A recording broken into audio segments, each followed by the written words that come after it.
आप लोगों के साथ मेरी पीपीटी शेयर कर रही हूँ। जैसा कि आप लोगों को मैसेज मिला है कि आज का हमारा जो टॉपिक है वो है कैशलेस प्रोसेस।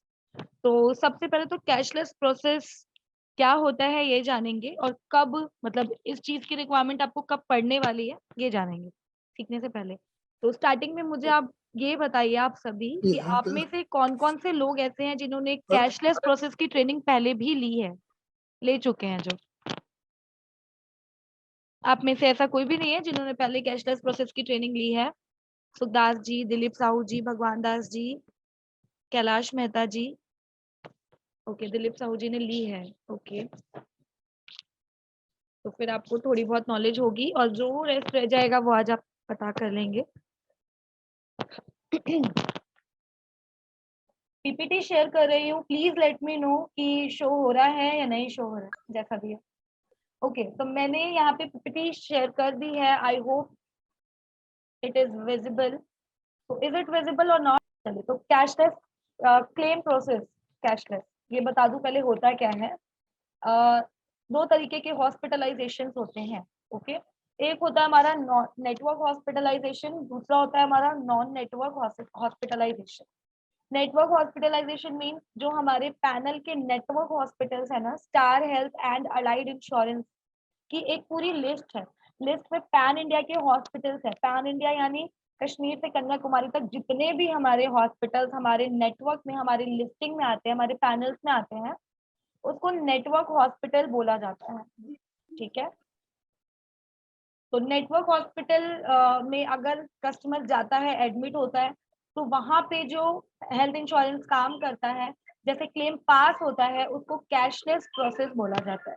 और यदि कोई नॉन नेटवर्क में जाता है तो रीइंबर्समेंट प्रोसेस होता है, जहाँ पे पहले पैसे खुद बेयर करने पड़ते हैं, बाद में कंपनी उसको रीइंबर्स करती है। ओके, तो आई होप आप लोग समझ गए होंगे कैशलेस क्या होता है, रीइंबर्स क्या होता है, नेटवर्क क्या है, नॉन नेटवर्क क्या है। ओके, तो इसमें किसी का कोई डाउट? अभी भी अगर किसी का डाउट हो, क्योंकि उसके बाद ही मैं स्टार्ट करूंगी कि कैसे कैसे इनिशियल क्या होता है, फाइनल क्या होता है। किसी का कोई भी क्वेश्चन है आप चैट बॉक्स में लिख सकते हैं। ओके, नहीं तो आप बोल सकते हो, आप अनम्यूट करके, मैंने यहाँ से सेंट्रलाइज म्यूट भी नहीं किया है, इसी पर्पज से कि अगर किसी को कोई पूछना हो तो वो पूछ सके। इन शॉर्ट, नेटवर्क हॉस्पिटल में जाते हैं, कोई पैसा नहीं देना पड़ता है, जेन्युइन क्लेम है तो सारा पैसा कंपनी देती है। उस प्रोसेस को कैशलेस प्रोसेस बोलते हैं। ठीक है, ऑफ कोर्स कैशलेस प्रोसेस है तो हमारे जितने भी नेटवर्क हॉस्पिटल हैं जो हमारे पैनल में आ रहे हैं, उसी के अंतर्गत आएगा ये। चलिए नेक्स्ट पेज पे बढ़ते हैं। फर्स्ट पेज इसका विजिबल है? एक बार प्लीज बता दीजिए। कई बार क्या होता है, पीपीटी रन नहीं करती है, एंड आप लोग सोचते हैं कि हम सिर्फ बोल रहे हैं, तो आप लोग सुनते तो हैं, बट आप लोग बताते नहीं है कि पीपीटी आगे बढ़ रही है कि नहीं। तो पीपीटी बढ़ रही है आगे, कैशलेस प्रोसेस दिखाई दे रहा है। Call the 24 hour hospitalise helpline number. Okay Shubham ji, okay Dilip.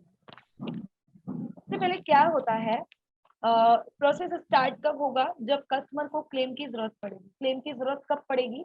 जब उसको हॉस्पिटलाइजेशन की जरूरत पड़ेगी। और हॉस्पिटलाइजेशन यानी एडमिट होने की जरूरत तब पड़ती है जब उसके साथ कुछ हेल्थ इंजरी हुई हो, एक्सीडेंट हुआ हो, कुछ भी हेल्थ से रिलेटेड कोई भी क्वेरी हो, तब जाके वो नेटवर्क हॉस्पिटल में भर्ती होते हैं। ठीक है, और या तो नॉन नेटवर्क में भर्ती होते हैं। तो यदि वो नेटवर्क हॉस्पिटल में भर्ती होते हैं तो क्या करना होता है वो हम जानेंगे। सबसे पहले, क्योंकि वो कस्टमर है, वो स्टार हेल्थ के एजेंट नहीं है, वो स्टार हेल्थ के एम्प्लॉय नहीं है ना, तो आपका काम है उनको गाइड करना। सबसे पहले जब भी आप लोग किसी को भी सेल करते हैं, किसी को कोई भी पॉलिसी देते हैं, तो उनको, आपको उनके एरिया का, उनके शहर का जितने भी नेटवर्क हॉस्पिटल्स है ना, वो उनको आपको बताना है।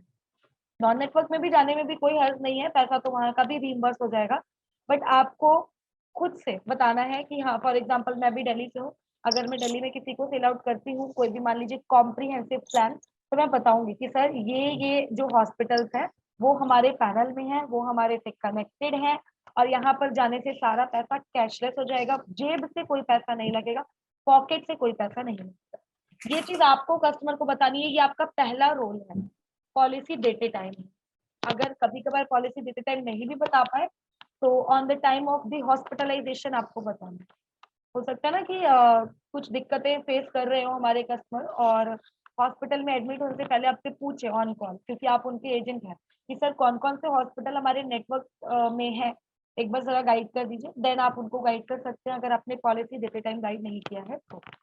ओके, तो सबसे पहले करना ये है, जब हॉस्पिटल में एडमिट हो जाते हैं कस्टमर, तो कस्टमर का रोल है कि वो आपको इन्फॉर्म करें, और ये बात आपको उनको बतानी है कि जब भी आपके साथ ऐसा कुछ होता है तो आपको उनको आपको इन्फॉर्म करना है कि हाँ जी सर, इस पर्पज से मुझे हॉस्पिटलाइजेशन की जरूरत पड़ रही है एंड मैं इस वाले हॉस्पिटल में भर्ती हो रहा हूँ। जस्ट अगर रिइंबर्समेंट होता है तो क्या होता है कि कस्टमर केयर को बताते हैं, ठीक है, तो वहाँ पे सारा रोल डायरेक्ट स्टार का होता है, बट यहाँ पे सारा रोल हॉस्पिटल का होता है, और हॉस्पिटल से स्टार हेल्थ का कनेक्टेड होता है। टीपीए डेस्क काम करता है, टीपीए का मतलब होता है थर्ड पार्टी एडमिनिस्ट्रेशन, ठीक है। हर हॉस्पिटल में एक हेल्प डेस्क होती है, एक हेल्प डेस्क होता है, ठीक है। हेल्प डेस्क की तरह ही सेम रिसेप्शन का एरिया होता है, सेम वैसा ही एक टीपीए डिपार्टमेंट होता है, थर्ड पार्टी एडमिनिस्ट्रेशन। सबसे पहले जब हॉस्पिटल में कस्टमर एडमिट होते हैं तो कस्टमर तो भर्ती हो जाएंगे, कस्टमर को तो रूम में एडमिट कर देते हैं, उनके साथ जो अटेंडेंट होते हैं उनका ये रोल होता है, आपको उनको ये बताना है वहां पे कस्टमर का जो टीपीए डेस्क है, जो मैंने अभी बताया थर्ड पार्टी एडमिनिस्ट्रेशन जिसको बोलते हैं, वहां पे क्लाइंट का कोई भी आईडी प्रूफ में आप Aadhaar card, PAN card, voter ID card share कर सकते हैं, ठीक है। और साथ में उनका जो पॉलिसी बॉन्ड है, जो पॉलिसी की कॉपी होती है, वो या तो पॉलिसी की कॉपी या तो फिर जो कार्ड होता है जो पॉलिसी की कॉपी के साथ आता है वो चलेगा। जैसा कि आप लोगों को मेरी पीपीटी में नजर आ रहा होगा, on admission in the hospital, जब हॉस्पिटल में एडमिशन होता है must carry your ID proof and policy copy. ID proof में जो तीनों फोटोज दी गई हैं, फर्स्ट पे वोटर आईडी है, देन पैन कार्ड है, देन आधार है, तीनों में से कोई भी चीज कैरी कर सकते हैं, तीनों है तो और अच्छी बात है। और पॉलिसी कॉपी, अगर पॉलिसी कॉपी क्योंकि 6-7 पेजेस की है नहीं भी कैरी करके लाए हैं, तो जो कार्ड है हॉस्पिटल का, जो हम यहाँ से कार्ड बना के देते हैं अपने हर क्लाइंट को, तो वो कार्ड उनको अपने पर्स में हमेशा कैरी करना होता है, ताकि जब कुछ ऐसी सिचुएशन आए घर से लेकर जाने की ऐसी जरूरत ना पड़े, वो ऑन द सेम टाइम हमारे पास होना चाहिए। क्लियर है? ये 2 पॉइंट आपको क्लियर है कि क्या क्या चीजें की रिक्वायरमेंट है एडमिशन के टाइम, हॉस्पिटल में एडमिट होने के टाइम? तो ये 2 चीजें मैंडेटरी हैं। ओके, तो फर्स्ट चीज यही होती है, जब हॉस्पिटल में कस्टमर एडमिट होते हैं उनका आईडी प्रूफ देखा जाता है, उनकी पॉलिसी की कॉपी या फिर हेल्थ कार्ड देखा जाता है। ये कहाँ पे? हेल्प डेस्क पे, जो हॉस्पिटल का हेल्प डेस्क होता है ना, वहां पे ये 2 चीजें सबमिट करानी होती है, ठीक है। चलिए, ये हमने सबमिट करा दिया, वहां से वो देख लेंगे पॉलिसी कितनी पुरानी है, कौन सी पॉलिसी चल रही है, कॉम्प्रिहेंसिव है, यंगस्टर है, कोई स्पेशल प्लान है, या फैमिली हेल्थ ऑप्टिमम, ये उनका काम है, ठीक है। Next, PPT I think run कर रही है, तो आप लोगों को दिख रहा होगा पिक्चर के साथ। डॉक्टर, जैसे ही आपके कस्टमर एडमिट हो जाते हैं, डॉक्टर आते हैं, क्या हुआ है क्या नहीं हुआ ये सब पूछने के बाद, फॉर एग्जाम्पल मेरे पेशेंट है, मेरे कस्टमर है राहुल कुमार जी, उन्होंने बता दिया कि हाँ जी मुझे हार्ट में काफी दिन से दिक्कत हो रही है, और अभी मान लेते हैं कि उनको हार्ट अटैक आ गया, ऐसा मान लेते हैं। देन डॉक्टर ने उनसे पूछा कि हाँ आपको क्या क्या दिक्कत है, उनके अटेंडेंट ने, अगर वो होश में अटेंडेंट ने उनको ये सब बताया। अपनी साइड से प्लीज म्यूट कर लीजिए, रिक्वेस्ट है आप सभी से, मैंने स्टार्टिंग में ही बोला था कोई क्वेश्चन हो तभी अनम्यूट करें या चैट बॉक्स में लिखें, ठीक है। तो डॉक्टर उनसे ये सारी चीजें, बेसिक चीजें पूछने के बाद वो पूछते हैं उनके अटेंडेंट से कि आपका जो ट्रीटमेंट करवाना है कैश के थ्रू करवाना है, क्योंकि आप लोगों को पता ही है हॉस्पिटल में एडमिट होते ही सबसे पहले, ऑपरेशन से पहले, ट्रीटमेंट से पहले वो पैसा चार्ज करते हैं हॉस्पिटल वाले। तो अगर किसी के पास कार्ड बना हुआ है, मतलब उनकी पॉलिसी चल रही है, तो डॉक्टर पूछेंगे कि आप कैश के थ्रू प्रोसेस कराएंगे, यानी कि आपका मेडिक्लेम नहीं है, या फिर कोई मेडिक्लेम है, ठीक है। वो आपसे पूछते हैं, आपके कस्टमर के अटेंडेंट से। क्यों पूछते हैं? क्योंकि अगर आपका या आपके कस्टमर का पॉलिसी चल रहा है, तो अगर आपको नॉलेज नहीं है, आपके कस्टमर को नॉलेज नहीं है कि आईडी प्रूफ और हेल्थ कार्ड सबमिट कराना होता है, तो वो बताएंगे कि हमारा जो हेल्थ डेस्क है वहां पे जाके आप आईडी प्रूफ और आपका हेल्थ कार्ड या पॉलिसी की कॉपी सबमिट करा दीजिए। क्यों सबमिट करानी है वहां पे? इनिशियल अप्रूवल के लिए, ओके। अब इनिशियल अप्रूवल क्या होता है वो मैं आप लोगों को बता देती हूँ। जैसा कि मैंने स्टार्टिंग में आप लोगों को बताया कि हमारे हर नेटवर्क हॉस्पिटल में हमारा टीपीए है, और हमारा इन हाउस टीपीए, हमारा खुद का टीपीए, हमने किसी अदर कंपनी को हायर नहीं किया हुआ है अपनी क्लेम पास करने के लिए। टीपीए का फुल फॉर्म मैंने अभी आप लोगों को बताया था, कितने लोगों ने ध्यान से सुना था? कौन बताएगा क्या होता है टीपीए?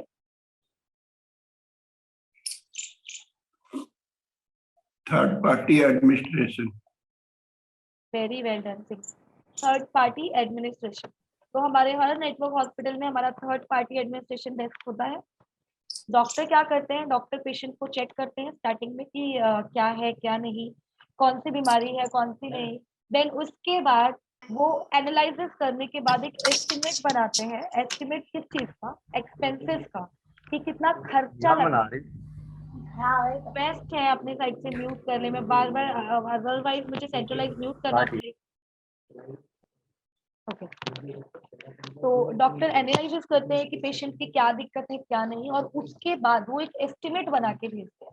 अब फॉर एग्जांपल ध्यान से समझिएगा, ठीक है, क्योंकि हमारी कैश टेस्ट की ट्रेनिंग काफी दिन बाद होती है, इसलिए ध्यान से समझ लीजिएगा। अब कस्टमर क्या करेगा, सॉरी डॉक्टर क्या करेगा?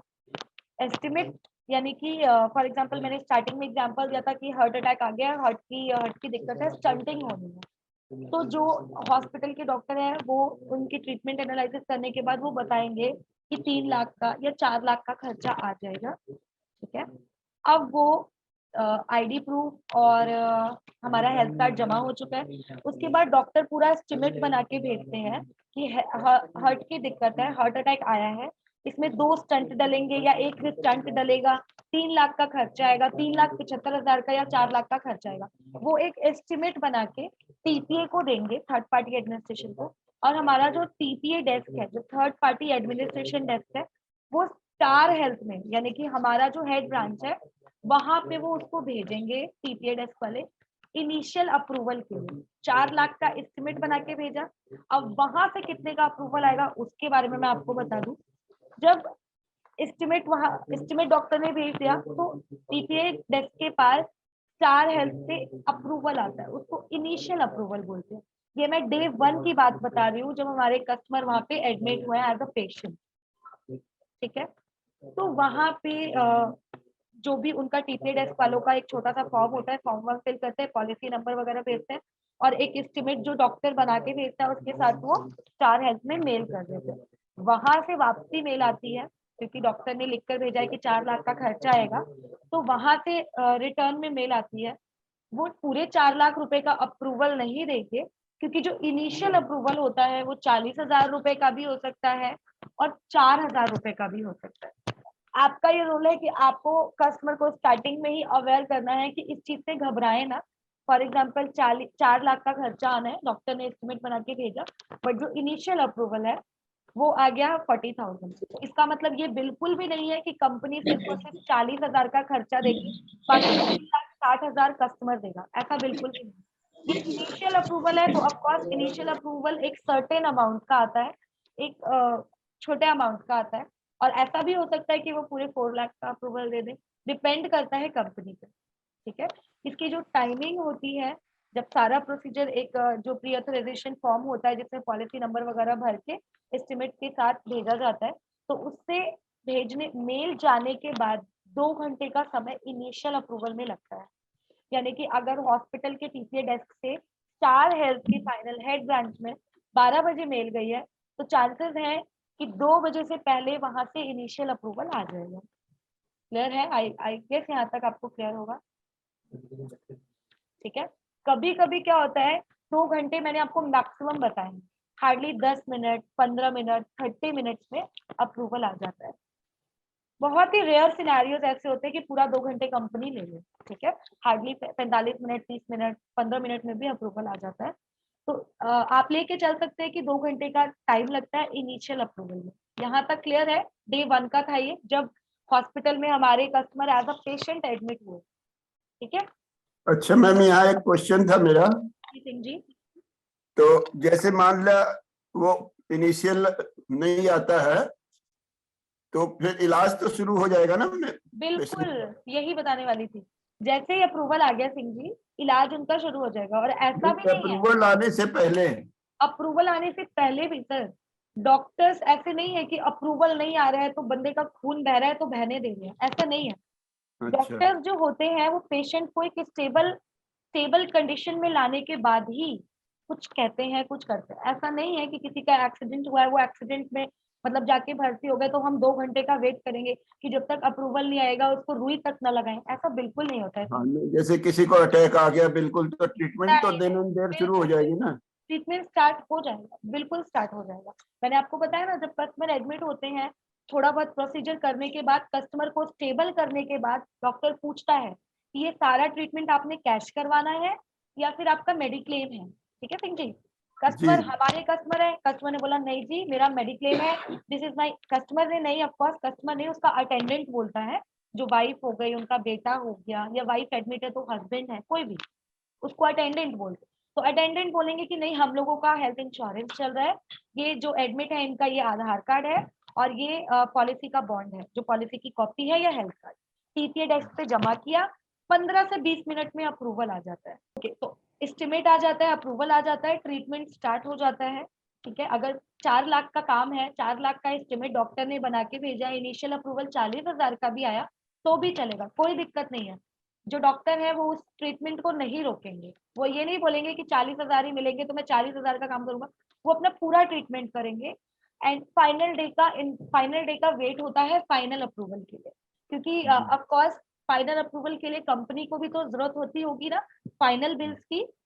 कंपनी भी तो चाहेगी कि एक एक मेडिसिन क्या लगी है, कौन सा हाँ। एक्सरे हुआ है, कितने स्टंट लगे हैं, हार्ट अटैक आया है तो क्या क्या हुआ है, ये सब कब कौन भेजेगा, डॉक्टर भेजेंगे। और कब भेजेंगे, ऑपरेशन या ट्रीटमेंट होने के नेक्स्ट डे। ट्रीटमेंट आज हो गया, कस्टमर जो हमारे पेशेंट है एकदम ठीक है, नेक्स्ट डे यानी जितने भी दिन का ट्रीटमेंट है, 2 दिन 3 दिन 4 दिन जो भी था, उसके जो नेक्स्ट डे जब एकदम बंदा ठीक है, स्टेबल में है, अब वो एकदम ठीक हो चुकी, तो जो फाइनल डेट आ जाती है उस दिन फाइनल अप्रूवल के लिए, जो हमारे स्टार हेल्थ का जो पैनल हॉस्पिटल था, वहाँ के जो डॉक्टर थे जो ट्रीटमेंट कर रहे थे, उस फाइनल अप्रूवल के लिए जितना भी खर्चा आया है, जो भी चीजें लगी हैं, जो भी कॉस्टिंग आई है ना, वो फाइनल डे जिस दिन कस्टमर का डिस्चार्ज होने वाला है, उस दिन जो डॉक्टर्स हैं, वो जो टीटीए डेस्क है, थर्ड पार्टी एडमिनिस्ट्रेशन, वहां से लास्ट मेल जाएगी या सेकेंड मेल बोल सकते हैं, मेल जाती है फाइनल अप्रूवल के लिए। जो ट्रीटिंग डॉक्टर है वो कंप्लीट हॉस्पिटलाइजेशन की बिल्स, जितने भी खर्चा वगैरह आया है, वो बना के फाइनल बिल और रिलेटेड पेपर, फिर से वही जो आईडी प्रूफ बॉन्ड वगैरह और रिलेटेड डॉक्यूमेंट फाइनल अप्रूवल के लिए मेल करेंगे। अब जो 4 लाख की कॉस्टिंग थी, जो स्टार्टिंग में इनिशियल अप्रूवल के लिए एस्टिमेट गया हुआ था, मान लेते हैं कि वो 4 लाख नहीं 3,80,000 में ही काम आ गया, क्योंकि एस्टिमेट किसको बोलते हैं, अंदाजे को। डॉक्टर ने अंदाजा लगाया था कि 4 लाख का खर्चा आएगा, क्या पता 3,90,000 में, 3.5 लाख में, या 4,10,000 में काम हो गया हो। इसलिए फाइनल अप्रूवल पहले दिन नहीं आता, फाइनल अप्रूवल आखिरी दिन जब डिस्चार्ज होने वाला दिन होता है ना हाँ। इस समय कंज्यूमर चार्ज जो होते होंगे वो पेशेंट को पे करने पड़ते होंगे। नॉन कंज्यूमेबल आइटम्स के चार्जेस मैं बता रही हूँ।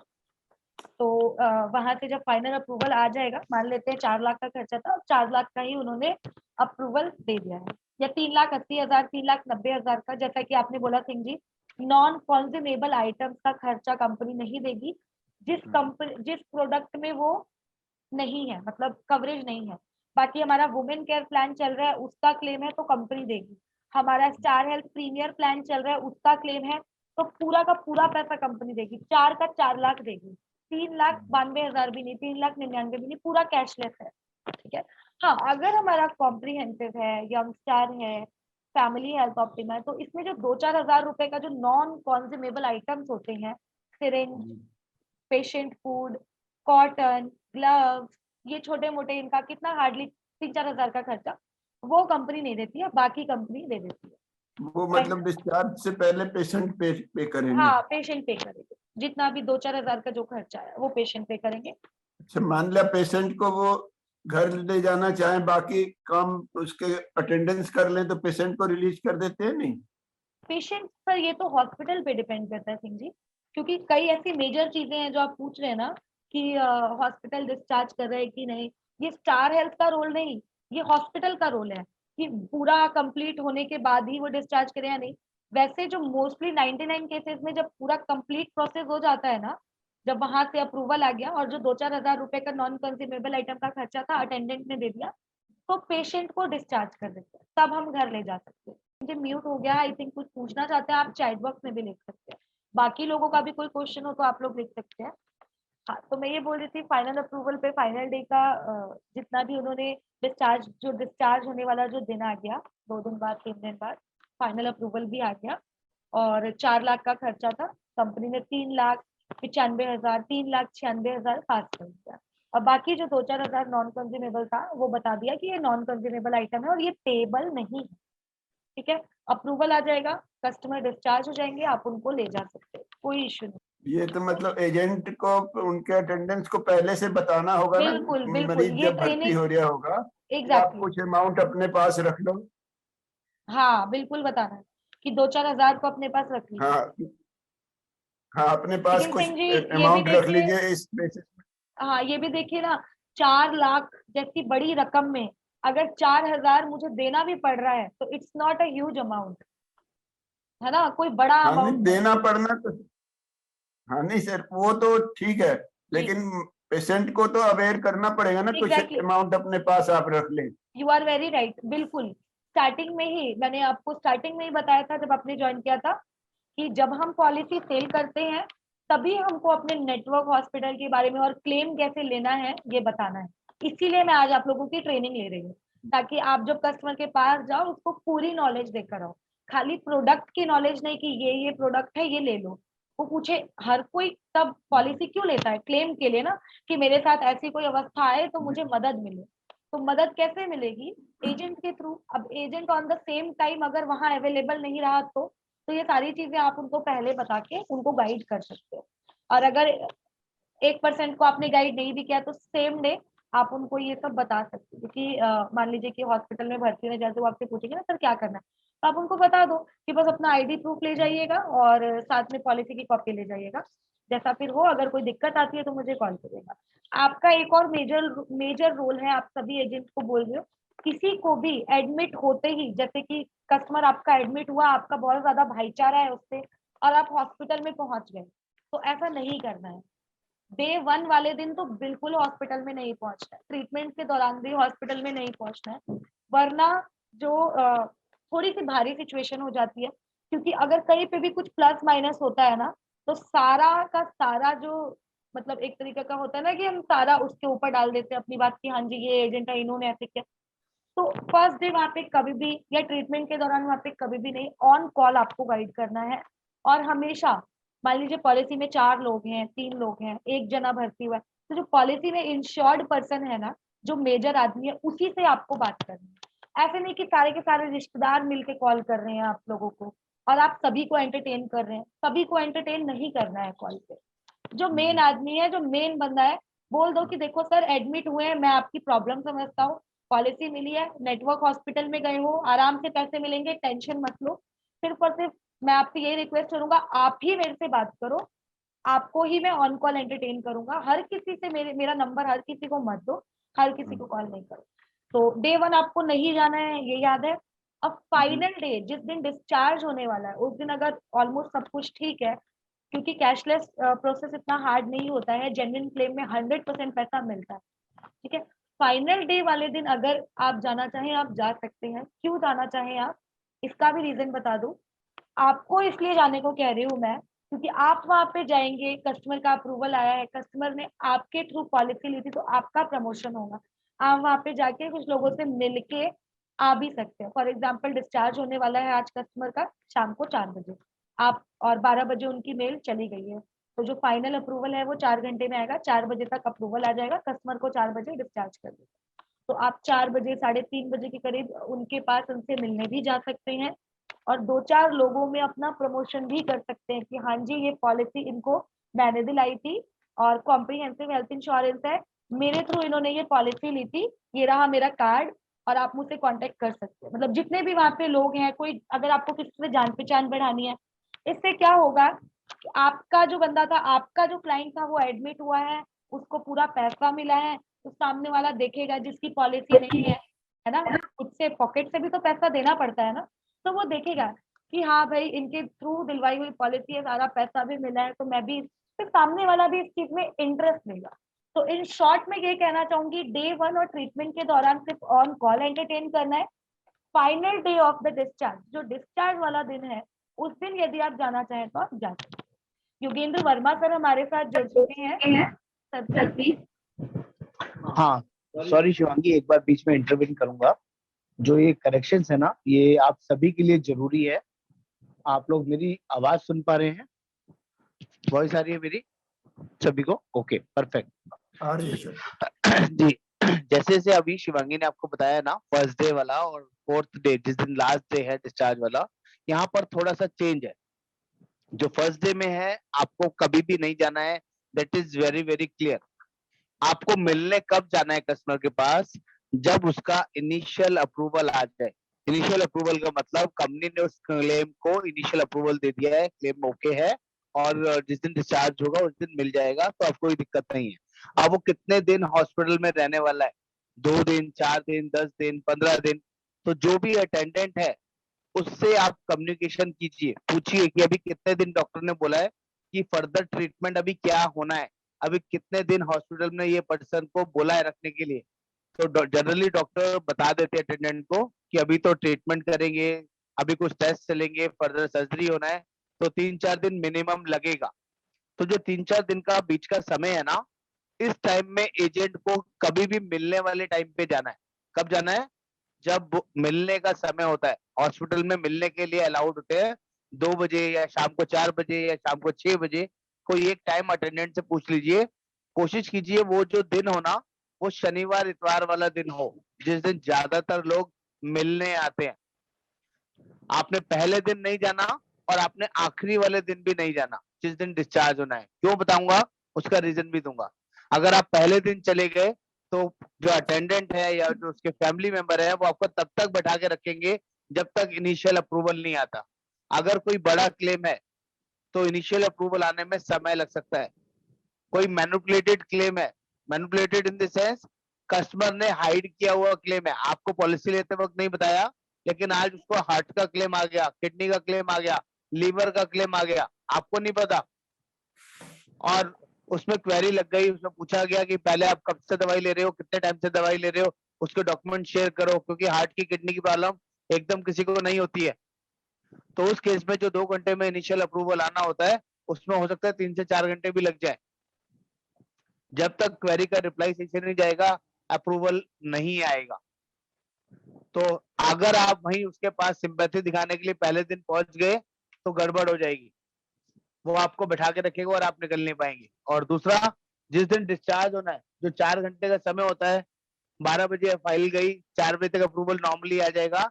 इन बिटवीन कंपनी की तरफ से कोई क्वेरी भी आ सकती है कि जो डॉक्टर ने ट्रीटमेंट किया है उसमें कुछ गड़बड़ी है, या उसमें कुछ जस्टिफिकेशन चाहिए, डॉक्टर से लिखवा के दो, या पेशेंट से कोई डॉक्यूमेंट मांग लिया जाता है। तो वो पेशेंट या डॉक्टर जब तक वो रिप्लाई नहीं करेगा, उसका अप्रूवल नहीं आएगा। और जब रिप्लाई जाने के बाद अगेन 4 आवर्स का टेस्ट शुरू होगा। अगर आपका 12 बजे क्लेम के लिए डाला है, 1 बजे क्वेरी आया है, तो क्वेरी आने के बाद जो टेट है वो खत्म हो जाता है। अब आपको क्वेरी का रिप्लाई करना है, रिप्लाई होने के बाद ही आगे का टेट शुरू होगा। अगर रिप्लाई करने में 4 घंटे लगा दिए तो उनका फॉल्ट नहीं है, हॉस्पिटल का फॉल्ट है या कस्टमर का फॉल्ट है। तो जब रिप्लाई जाएगा उसके बाद 4 घंटे शुरू होंगे। तो फाइनल डे पे से एक दिन पहले आपको जो अटेंडेंट है उसको अच्छे से प्रोसेस समझाना है कि डॉक्टर आपको सुबह बोल के चला जाएगा कि आज छुट्टी मिल रही है, उससे टाइम स्टार्ट नहीं होगा। आपको ये देखना है कि फाइनल बिल कितने बजे भेजा है, टीपीए के पास कितने बजे मेल गई है, आपने वो टाइम मुझे बताना है। अगर वो मेल 12 बजे गई है, 11 बजे गई है या 1 बजे गई है, तो आप ये मान के चलिए 4 से 5 घंटे का समय लगेगा मेल जाने के। तो आप मुझे फोन करके बताएंगे कि अभी अभी मेल गया है, तो हम उसको जल्दी कराने का कोशिश करेंगे।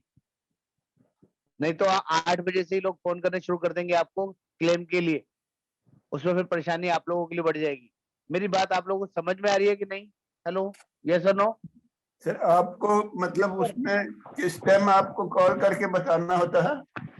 सर अब मेरे को नहीं, वो आपको बताएगा, आपका कस्टमर आपको बताएगा कि मेल कब गया, फाइनल बिल कब भेजा है कंपनी को। अच्छा, कस्टमर बताएगा।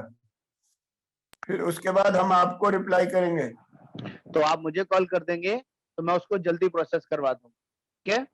जी अच्छा सर, एक और एक क्वेरी और थी। चीज, पहले एक बार मेरी चीजें क्वेरी मैं कंप्लीट कर लूं, फिर मैं आपकी अच्छा सारी जी, चीजें सॉरी सुनूंगा। सर। कोई बात नहीं। एक गलती और नहीं करनी है। जो पहला दिन है, जिस दिन उसका अप्रूवल अभी आया नहीं है, उस दिन कभी कस्टमर को उधार नहीं देना है। वो बोलेगा कि 10,000 20,000 भी मैं तो रख के लाया नहीं, आपको फोन करेगा। कई बार कोई बड़े हॉस्पिटल में जाते हैं ना, और बिना पैसे लिए ही चले जाते हैं और कहते हैं मेरा तो दोस्त रिश्तेदार कोई है नहीं, सब कुछ आप ही हो, मेरे दुख हरता सब चीजों, मेरे दोस्त रिश्तेदार सब कुछ आप ही हो, वो अभी दे दो, बाद में मिलेंगे ना तो ले लेना आप। तो 10,000 20,000 आपसे जमा करवा देंगे। ऐसी गलती मत करना। कस्टमर अपने आप कराएगा, क्योंकि हमारी जो पॉलिसीज हैं उनमें पुरानी जो भी पॉलिसीज थी, कॉम्प्रिहेंसिव हो, यंग स्टार हो या एफएचओ प्लान हो, सब में कंज्यूमेबल चार्जेस का पैसा डिडक्ट होता है। वो 500 भी हो सकता है, 1,000 भी हो सकता है, 5,000 भी हो सकता है, एज पर ट्रीटमेंट, क्या ट्रीटमेंट हुआ है। तो जो भी उसने 10,000 20,000 जमा कराया होगा, उसमें से वो पैसा कट के बाद में वापस मिलेगा। अगर वो पैसा एजेंट से लगवा दिया उसने, तो वो कहेगा अब आप जानो, आपकी कंपनी जाने, मेरे पास कोई पैसे नहीं। तो उस टाइम पे उधार गलती से भी नहीं देना, चाहे कैशलेस वाला क्लेम हो, चाहे रिएम्बर्स वाला क्लेम हो। कस्टमर को क्लेम के टाइम पे उधार नहीं देना है, नहीं तो वो कहेगा जब कंपनी से पैसा आएगा ना तब ले लेना, अभी नहीं है मेरे पास पैसे।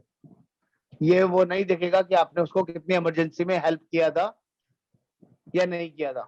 मेरी बात यहाँ तक क्लियर है सभी को? यस और नो एवरीबॉडी?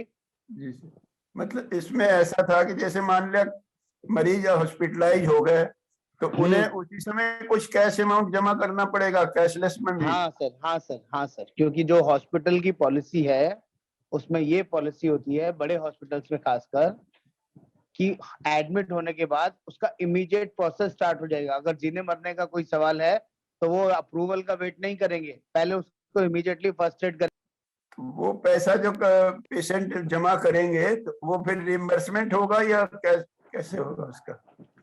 सर जो पैसा जमा करेंगे छुट्टी वाले दिन, उसका जो भी कंज्यूमेबल चार्ज का पैसा कटेगा वो काट के बाकी पैसा हाथों हाथ का हॉस्पिटल कैश दे देता है।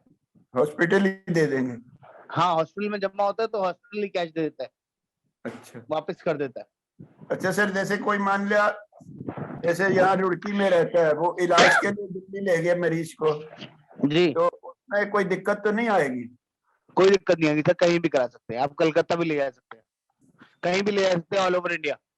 तो उसके लिए मतलब एम्बुलेंस वगैरह का वो प्रावधान है या वो मरीज अपने है खर्चे सर, से है। लेके जाएगा? एज पर प्लान, जो प्लान आप दे रहे हैं उस प्लान में जो लिमिट है एम्बुलेंस का, उतना एम्बुलेंस का खर्चा कंपनी में मिलेगा। हाँ जी सर। जिस प्लान में जो एम्बुलेंस की लिमिट है उसका अपन ध्यान रखना है, उसके अकॉर्डिंग क्लेम कर सकते हैं। क्लियर है? जी सर, क्लियर है। धन्यवाद सर, बहुत बहुत।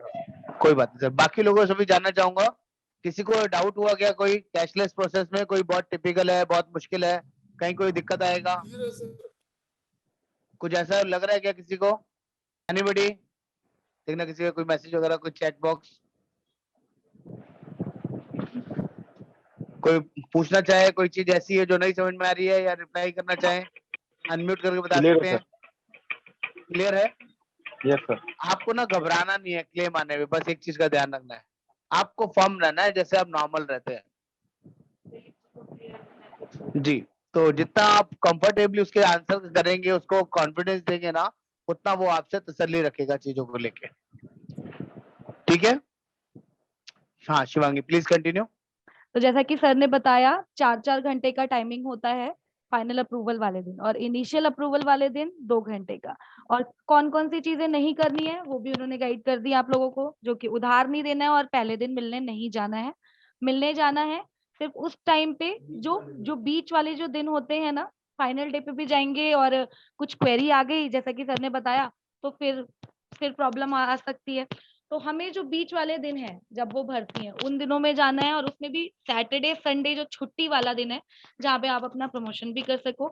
और टाइमिंग होती है हॉस्पिटल की 11 से 11:30 या शाम को 4 से 4:30, तो उस टाइम पे जो भी हॉस्पिटल की टाइमिंग है। आई होप आपको क्लियर होगा कैशलेस प्रोसेस क्या होता है, कैसे काम करता है। कोई भी क्वेश्चन हो तो प्लीज पूछे या फिर चैट बॉक्स में लिखिए। ठीक है, कोई भी क्वेश्चन। सुप्रवत दे जी, आज बड़े दिनों बाद मीटिंग में आए हैं आप, आपको कुछ समझ नहीं आया तो पूछिए। सुखदास जी, राकेश जी, रत्नेश जी, प्लीज पूछिए। कैलाश मेहता जी हैं। हार्दिक, आपको कुछ पूछना है? आपको कुछ समझ आया या नहीं? मैम लेट से ज्वाइन हुआ, इससे थोड़ी प्रॉब्लम हो रही है। आपका तो डेली का है ब्रजेंद्र जी, आप डेली लेट क्यों ज्वाइन करते हो? मैम अभी मैं ड्राइव कर रहा था। मैं 4 बजे के बाद मैसेज करती हूँ क्या? नहीं आप की थी पहले, सॉरी मैम, ठीक है, It's लेकिन okay. कोई नहीं, मैं आपको रिकॉर्डिंग शेयर कर दूंगी, हमारी पुरानी वीडियोस भी हैं कैशलेस प्रोसेस की, तो आप देखना। और क्लोजिंग बहुत नजदीक है, आज 22 तारीख हो गई है, सिर्फ और सिर्फ 8 दिन है हमारे पास। तो जरा जल्दी जल्दी से बता दीजिए कौन क्या क्या करवा रहा है, किस कौन सी पॉलिसी किसके हाथ में है और किसके हाथ में कुछ भी नहीं है। कैलाश मेहता जी आप बताइए, कोई पॉलिसी वगैरह करवा रहे हैं, किसी से बातचीत चल रही है, कुछ मदद चाहिए? हाँ मैडम, चल रही है, बात चल रही है। बात चल रही है, चलिए। कोई भी हेल्प चाहिए हो प्लीज कॉन कॉल भी करवा सकते हैं सर, या मेरा नंबर आप डायरेक्ट शेयर कर सकते हैं। सिंह जी आपके तो फॉलो अप में है ही। रत्नेश जी आवाज सुन पा रहे हैं मेरी? यस यस मैडम, सुन रहे हैं। कैसे हैं रत्नेश जी? एकदम ठीक है, फाइन। बहुत बढ़िया। किसी से कोई बातचीत चल रही है, कुछ हाँ, फॉलो अप बातचीत है? चल रही है, बातचीत चल रही है। आज हो चलिए, सकता है कि आपको शाम में कॉल करेंगे कुछ इंक्वायरी के लिए। बहुत बढ़िया रत्नेश जी, नंबर है आपके पास मेरा? बिल्कुल बिल्कुल है। चलिए कॉल करिएगा। And Sahu okay. जी आपका तो मैंने कल मेल कर दिया था, अभी टॉपअप मेल भी किया दिलीप साहू जी, तो जैसे ही अप्रूवल आता है मैं बता दूंगी। आपका केस अंडर प्रोसेस है, लेकिन सिर्फ एक से काम नहीं चलेगा, तो कोशिश करिए 30 से पहले करने की। और हाँ, आप सभी से एक और चीज बोलनी थी मुझे, हमारा जो एक्सीडेंटल इंश्योरेंस है जो कि बहुत सस्ता है, सिर्फ 2213 रुपए में 25 लाख और 4425 रुपए में 50 लाख में पूरी फैमिली कवर्ड है, हस्बैंड वाइफ और मैक्सिमम 3 बच्चे। तो अगर हेल्थ इंश्योरेंस 1% को एक बार को नहीं भी कर पा रहे हैं आप लोग, कई बार एरिया ऐसा होता है, कई बार लोगों की समझ ऐसी होती है, तो आप एक्सीडेंटल पॉलिसी सेल कर सकते हैं, क्योंकि वो काफी छोटे अमाउंट में सेल आउट हो जाता है, काफी बड़ा कवरेज है ना, तो वो कर सकते हैं। अजय वैष्णव जी कुछ पूछना है आपको? यस मैम, जी कैसे हैं आप? एकदम बढ़िया मैम। बहुत बढ़िया, कुछ क्वेरी है, कुछ पूछना है? मैं ये कह रहा था कि अगर फर्स्ट पॉलिसी किसी दूसरी कंपनी से और एक्सीडेंटल ठीक है, पॉलिसी यहाँ से सेल करते हैं चलेगा, बिल्कुल चलेगा। तो फर्स्ट पॉलिसी किसी भी कंपनी से रहे, एक्सीडेंटल पॉलिसी आप स्टार हेल्थ से ले सकते हो। फर्स्ट पॉलिसी कहीं से ना भी रहे तो भी आप स्टार हेल्थ से ले सकते हो, ऐसा कहीं कोई रोल है ही नहीं हमारा। मतलब पूरे इंडिया में एक्सीडेंटल किसी और से लो, हेल्थ इंश्योरेंस किसी और से लो, जीवन बीमा कहीं और से लो, कोई रोक टोक नहीं है। बट क्योंकि आप स्टार हेल्थ के एजेंट हैं, स्टार के लिए काम करिए, हेल्थ इंश्योरेंस हम करते हैं, एक्सीडेंटल पॉलिसी भी हम करते हैं। ओके ओके, वन एक बार पेजर मुझे आपको अमाउंट बता दीजिए। आपने अभी जो अमाउंट बताए थे तो कि मैंने जो 2213 अभी अमाउंट बताया है वो है राउंड ऑफ 2213 रुपए, ना 1 रुपए कम ना 1 रुपए ज्यादा। 2213 में 25 लाख रुपए का कवरेज है एक्सीडेंटल का, यानी कस्टमर का एक्सीडेंट होता है तो पूरा 25 लाख मिलेगा। एक्सीडेंट से डेथ होनी चाहिए, अगर डेथ नहीं भी होती है तो बॉडी के कोई 2 पार्ट डिसेबल होते हैं तो भी मिलेगा। ओके, 2213 में 25 2213 में लाख 25 लाख और 50 लाख का अगर कवरेज चाहिए तो 4425 रुपए। अच्छा, इसमें कुछ ऐसा भी है कि अगर बंदा एक्सीडेंटल होने के बाद में हॉस्पिटलाइज है तो क्या वीकली उसे कुछ अमाउंट दिया नहीं, जाएगा? हाँ बिल्कुल दिया जाएगा, उसके लिए आईपीए होता है। आई थिंक आपने ये पूछा है तो ऑफकोर्स आपने पहले ट्रेनिंग ली होगी शायद आईपीए की, इंडिविजुअल एक्सीडेंटल पॉलिसी, जिसके तहत जो भी उसकी इनकम है, मंथली इनकम, उसके हाँ। अकॉर्डिंग उसको वीकली कंपनसेशन दिया जाएगा। लेकिन उसके लिए प्लान दूसरा है, अभी जो मैंने आपको बताया वो फैमिली एक्सीडेंटल है, जो आपने पूछा है वो इंडिविजुअल एक्सीडेंटल है। उसमें आप ऑन कॉल बात करिएगा तभी मैं आपको समझा पाऊंगी, क्योंकि हमें कस्टमर की डिटेल चाहिए, कस्टमर क्या करते हैं, कस्टमर की सैलरी कितनी है, कस्टमर को हम कितना दे सकते हैं। ओके ठीक है, कोई बात नहीं। जी Ajay, okay, thank you. Family वाला फिल आउट करें, बहुत अच्छा प्लान है वो भी।